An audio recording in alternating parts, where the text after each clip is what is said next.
நம்ம எங்க போறோம்? ஹால் டிக்கெட் வாங்க போறோம் கைஸ். இதுதான் நம்மளோட கடைசி சேம் கைஸ். நல்லபடியா பண்ணுவோம்னு நினைக்கிறோம். ஹலோ காய்ஸ், இன்னைக்கு பார்த்தீங்கன்னா ஹால் டிக்கெட் வாங்க காலேஜ் வந்திருந்தோம். இந்த வீடியோ அப்லோட் பண்ணும்போது பார்த்தீங்கன்னா எக்ஸாமே முடிச்சிருப்போம். ஹால் டிக்கெட் வாங்குற இடத்துல என் ஃப்ரெண்ட்ஸ் பண்ணுற வேலையை பாருங்கள். ஆனால் பயந்துடாதீங்க.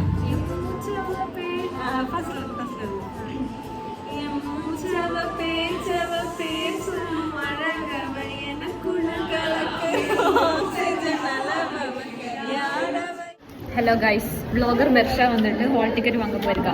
ஆமா கைஸ், அவங்க சில சிங்கரோட தலை தொங்கிருச்சு, உங்களுக்கு காட்டுறோம். அத தொங்கிருச்சு. தாமி செத்து போச்சு. எங்களோட நைபர். என்னை விட பார்த்தீங்கன்னா என் ஃப்ரெண்ட்ஸ் வந்து நல்லா vlog எடுக்கிறாங்க. ஹால் டிக்கெட்லாம் வாங்கியாச்சு. இந்த வீடியோ உங்களுக்கு பிடிச்சிருந்தா லைக் பண்ணுங்கன்னு மறக்காமல் சப்ஸ்கிரைப் பண்ணிடுங்க. அடுத்த வீடியோவில் பார்க்கலாம். பாய்.